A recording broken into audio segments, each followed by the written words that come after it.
Si tu vida terminara hoy, ¿estarías seguro de tu salvación?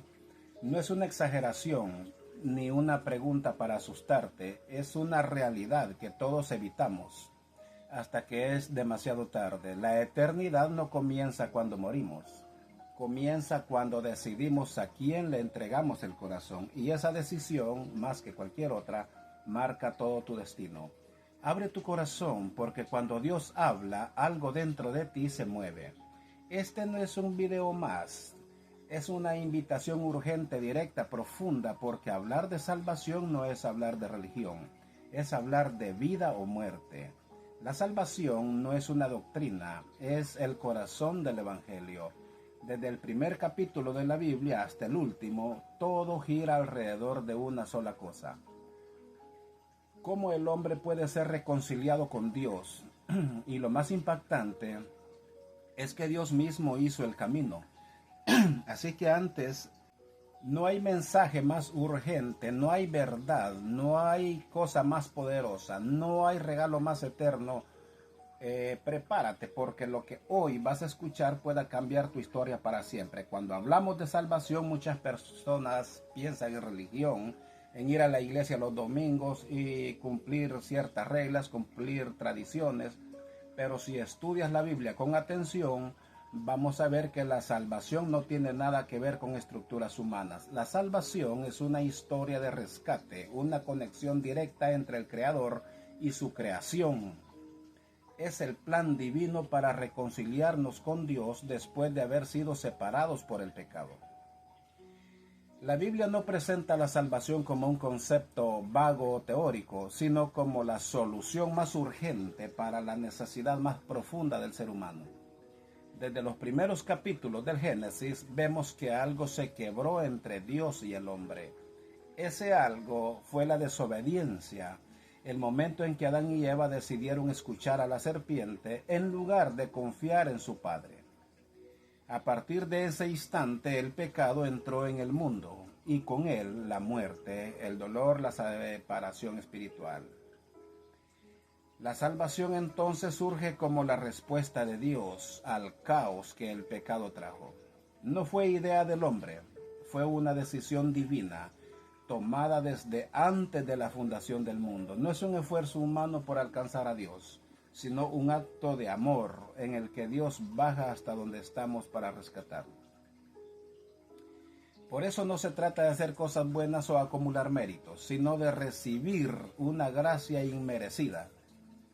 La salvación es una restauración, no una recompensa. Lo interesante es que aunque la salvación es gratuita, muchos la rechazan porque no entienden su urgencia. Vivimos como si tuviéramos garantizado el mañana, como si la eternidad no los esperara al final de esta vida. Pero la verdad es que cada respiración podría ser la última, y lo único que realmente importará es si fuimos reconciliados con Dios. Por eso Jesús no vino a fundar una religión, vino a buscar y salvar lo que se había perdido. A lo largo de la Biblia vemos que Dios no quiere que nadie se pierda. Su deseo es que todos lleguen al arrepentimiento y vivan. Pero para eso primero necesitamos entender que tan separados estamos sin Dios. El pecado no solo afecta lo que hacemos, sino lo que somos. Nos rompe por dentro, nos aleja de la verdad y nos hace vivir bajo la ilusión de que podemos salvarnos a nosotros mismos. Y ese es un grave error, es una gran mentira. La salvación, según las Escrituras, no es un evento aislado, sino un proceso que comienza con una convicción. Reconocer que necesitamos a Dios. Es ahí donde entra el mensaje del Evangelio. La buena noticia de que no estamos condenados a permanecer lejos del Padre. Jesús vino para abrir un camino de regreso, para mostrarnos que hay esperanza, que el amor de Dios es más fuerte que nuestro pasado y que todavía es posible empezar de nuevo. Así que la gran pregunta no es si conoces sobre religión, si has hecho cosas buenas o si crees en algo superior. La verdadera pregunta, esa que retumba en lo más profundo del alma, es esta: ¿Has recibido la salvación que solo Dios puede ofrecer? Porque no se trata de saber que existe, sino de vivirla. Si aún no lo has hecho, este puede ser el momento que cambie tu historia para siempre. Después de la caída del ser humano en el jardín del Edén, parecía que todo estaba perdido. El pecado había roto la comunión perfecta que existía entre Dios y el hombre. Ahora la culpa y la vergüenza, la muerte, se habían vuelto parte de nuestra realidad. Pero lo más impactante de esa historia no es la desobediencia, sino lo que Dios hizo justo después. En lugar de abandonar al hombre, Él anunció algo extraordinario, una promesa. En Génesis 3:15, en medio del juicio pronunciado por la serpiente, Dios deja caer una profecía que cambiaría la historia de la humanidad. Habló de la simiente de la mujer que heriría la cabeza de la serpiente, aunque ésta también heriría su talón. Era una imagen misteriosa pero cargada de esperanza. Esa simiente era una persona, alguien que vendría del linaje humano para destruir el poder del mal. Desde ese momento comenzó la espera del Redentor. Lo fascinante es que esa promesa fue hecha cuando el hombre todavía estaba sucio de pecado. No había tiempo para limpiar la conciencia ni demostrar fidelidad. Fue una promesa entregada a personas que no la merecían, pero que la necesitaban desesperadamente. Esa es la esencia de la salvación, un regalo que nace del amor de Dios, no del mérito humano. Él no improvisó, él ya tenía el plan preparado antes de que el problema apareciera. A lo largo del Antiguo Testamento esa promesa se fue desarrollando, no con teorías, sino con vidas reales. Genealogías, pactos y señales. Cada historia, desde Noé hasta Abraham, desde Moisés hasta David, apuntaba a alguien más grande. Un Salvador que vendría no solo a reinar, sino a rescatar. Esa promesa era como una luz encendida en medio de la oscuridad, guiando generaciones hacia la esperanza. Muchas veces pensamos que Dios actúa cuando ya nos hemos ordenado, o cuando oramos más o cambiamos de actitud.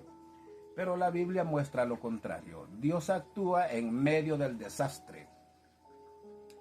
Adán y Eva estaban cubiertos de hojas, escondidos, temblando de miedo. Aún así, Dios les habló con esperanza. Él no solo vio su pecado, vio su necesidad y les prometió una salida. Esa promesa no fue solo para ellos, esa es para toda la humanidad. Cada vez que el mal parece tener la última palabra, esa promesa sigue viva. Cada vez que alguien siente que no tiene salida, que ha fallado demasiado, que ya no hay redención, esa palabra vuelve a sonar. La simiente de la mujer aplastará la cabeza de la serpiente. Es decir, el mal no ganará. El pecado no reinará para siempre. La muerte no será el final. Así comenzó la historia de la salvación, no con un templo ni con una ley, sino con una promesa, una palabra directa del corazón de Dios hacia un mundo quebrado. Una promesa que cruzó siglos, traspasó reinos y llegó hasta una cruz en Jerusalén, porque cuando Dios promete, cumple. Y lo que Él prometió en el Edén, lo cumplió en Jesús. Esa fue la primera chispa de esperanza y fue suficiente para encender la historia completa de la redención. A medida que la historia bíblica avanza, Dios comienza a enseñar a la humanidad algo profundo y doloroso. El pecado no se resuelve con palabras bonitas ni con buenas intenciones. El pecado, según la justicia divina, requiere un precio, y ese precio es sangre. Desde los días de Abel, el hijo de Adán, vemos que Dios aceptó su ofrenda porque era un sacrificio de sangre, mientras que rechazó la ofrenda de Caín, que vino sin derramamiento. Abel ofreció lo mejor de su rebaño, un cordero inocente, y esa imagen fue solo el comienzo de una verdad que se repetiría generación tras generación. Cuando el pueblo de Israel estaba a punto de salir de Egipto, Dios instituyó la Pascua. En esa noche, cada casa debía matar un cordero sin defecto y pintar con su sangre los marcos de las puertas.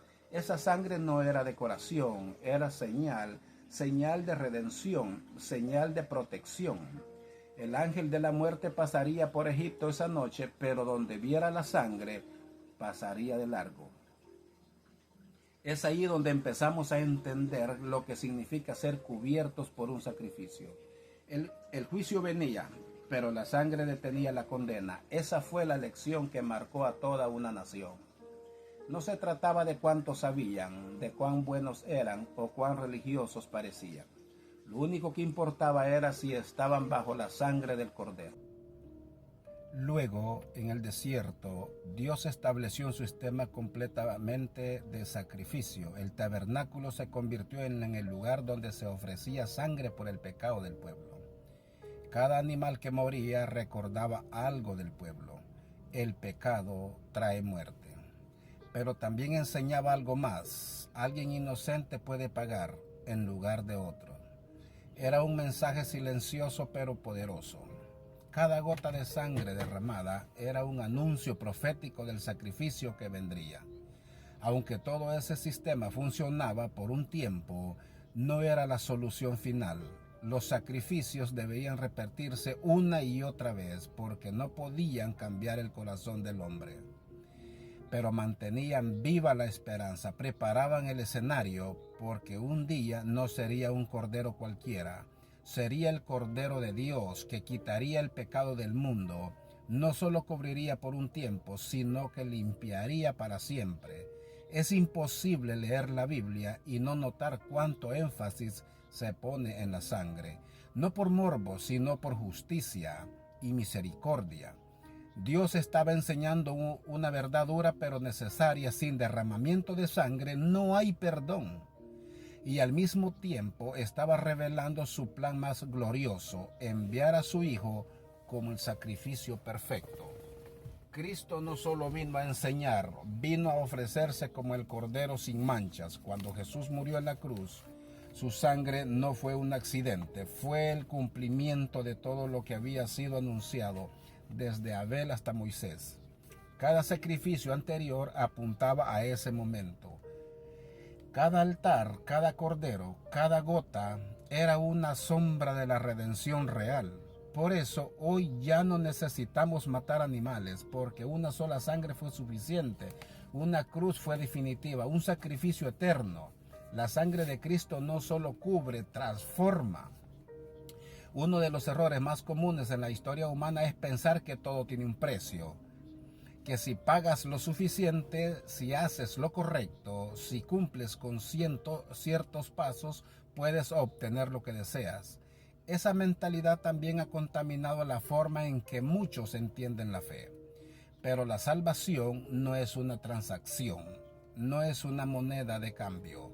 En el libro de los Hechos encontramos un ejemplo muy impactante que lo deja muy claro. Simón el mago, un hombre que había fascinado a muchos con sus trucos y engaños, quedó impresionado al ver el poder del Espíritu Santo manifestado en los apóstoles. Entonces ofreció dinero para recibir ese poder. Su propuesta fue directa. «Dadme también a mí este poder», dijo. Pero Pedro lo reprendió con firmeza, diciendo que su dinero perezca con él, porque pensó que el don de Dios podría pensarse con riquezas humanas. Este episodio deja en evidencia una verdad que aún no necesitamos recordar. La salvación no está en venta. No se obtiene por estatus, ni por limosnas, ni por títulos religiosos. No hay oferta que convenza a Dios, ni moneda que compre su gracia. Intentar pagar por lo eterno o por lo temporal es como ofrecer piedras por oro. Es subestimar la profundidad de un sacrificio de Cristo. Es intentar reducir un acto de amor divino a un negocio humano. Lamentablemente, esta actitud persiste. Hay quienes creen que sus obras buenas les darán puntos en el cielo. Otros confían en tradiciones, peregrinaciones o sacrificios personales como formas de ganar el favor de Dios. Pero la Escritura es clara. Por gracia sois salvos por medio de la fe, y esto no de vosotros, pues es don de Dios. Efesios 2:8. No es por mérito. es por misericordia, no es por esfuerzo, es por amor. Jesús no murió en la cruz para que tú le pagaras de vuelta. Murió porque tú nunca podrías hacerlo. Su sacrificio no fue un préstamo, fue un regalo. Y cuando intentamos añadirle algo, lo desvalorizamos. Lo que recibimos por gracia vive para siempre. Pero lo que intentamos comprar termina muriendo, porque todo lo que nace del orgullo humano carece de vida eterna. Este mensaje puede incomodar a quienes piensan que tienen el control, porque aceptar la gracia es reconocer que no tenemos nada que ofrecer. Es humillante, es rendirse, pero solo cuando soltamos nuestras obras podemos recibir la obra perfecta de Cristo. Solo cuando dejamos de intentar merecer, empezamos a descansar. La salvación comienza cuando entendemos que no se trata de lo que hacemos, sino de lo que Él ya hizo. Así que si en algún momento pensaste que eres indigno, tienes razón. Ninguno de nosotros lo es. Pero ahí está el poder de la gracia, que Dios ofrece lo más valioso a quienes menos lo merecen. No porque Él sea injusto, sino porque su amor supera todo entendimiento. Por eso la salvación no se compra, se recibe y está disponible hoy si está dispuesto a aceptarla con un corazón humilde. Desde el principio, Dios ha buscado una sola cosa en el corazón del ser humano: fe, no fama, no fuerza, no perfección, solo fe. Y una de las historias más claras que revela esto es la de Abraham. Él no era un hombre perfecto, cometió errores, dudó, incluso hasta mintió, pero hubo un momento que lo cambió todo, cuando creyó en la promesa de Dios. Génesis 15:16 dice: y creyó Abraham a Dios y le fue contado por justicia. Este versículo es uno de los pilares de toda la doctrina bíblica sobre la salvación. Abraham no fue justificado porque cumpliera una ley, porque la ley aún no existía, ni porque hiciera sacrificios extraordinarios. Fue justificado por creer. Su fe fue lo que lo conectó con la justicia divina. Esta misma verdad es retomada siglos después por el apóstol Pablo, tanto en Romanos como en Gálatas, para explicar que no somos salvos por obras, sino por confianza en Dios. Muchos piensan que la fe es solo una emoción o un pensamiento positivo, pero la fe bíblica es algo mucho más profundo. Es creerle a Dios incluso cuando no ves nada, incluso cuando todo parece ir en contra de lo que Él prometió. Abraham creyó que sería padre, aunque su cuerpo estaba envejecido y su esposa era estéril.